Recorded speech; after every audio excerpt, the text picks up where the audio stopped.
Granted, LeBron was likely somewhat hampered after coming down awkwardly on his ankle during the first quarter and initially getting treatment on the bench before heading to the locker room, but Nembhard, who, by the way, hadn't played in over a week, still deserves credit for his moxie defending on ball, which is to say nothing of his guile and activity when guarding away from it.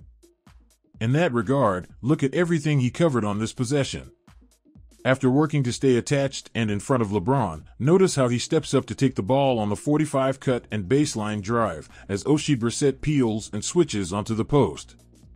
Then, when the ball squirts through the crowd of bodies, spot which player on the floor runs Austin Reeves off the line, resulting in a traveling violation. Why, yes, it's Andrew Nembhard, and it's meaningful not only because he held up defending against the post, a drive, and the kick out, but because he had the recognition to do so. The Pacers don't often incorporate peel switching or next pick-and-roll defense, but on the rare occasions when they do, Nembhard is typically involved, making the read to fully commit and communicate the switch, as opposed to providing passive help. Moreover, consider what happens if Jalen Smith is defending LeBron on that same play, as was the assignment to start the game. Would he be as nimble to wall off the drive, let alone sprint to the opposite corner? Better question, would he have actually made the switch as the nearest help defender, or just stunted at the ball? Plus, because Nembhard is a guard, the Pacers didn't give up a potential mismatch on the glass when Brissett peeled inside of the post. Bang! Bang! A great call by Mike Green. Overall, it's difficult to come up with another player on the roster who would have had the insight and capability to do all of the above, at least not while also providing supplemental passing and playmaking. Sorry, Aaron Nesmith. And that's the thing with Nembhard. Much like his sensible game on offense, where he's patient and crafty while staying controlled off 2 feet rather than bursting to the rim, he isn't a quick-twitch athlete to recover when he gets beat on defense either. Instead, he has the tendency to reach around for steals in rearview pursuit.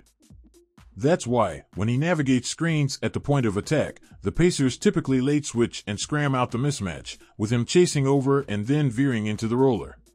Jazz win this one. What? Bro, what are you talking about, man? Still, what he lacks in quickness, he makes up for in brains and unsuspecting brawn, even, apparently, against the likes of LeBron James. In turn, that allows Tyrese Halliburton to do what he does, adding another 27 points and 14 assists to his massive tally of 60 points, 40 assists, and 0 turnovers over the last 3 games, while rarely having to defend the opposing team's best player.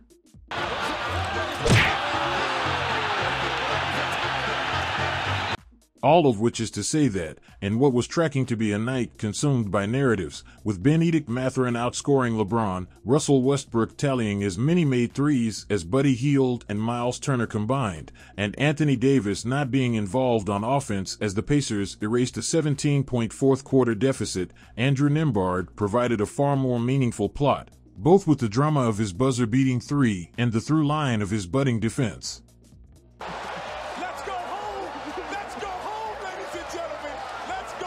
The Lakers fell to 7-12 with the loss, putting them 2 games behind the Timberwolves and Mavericks for the last play-in spot.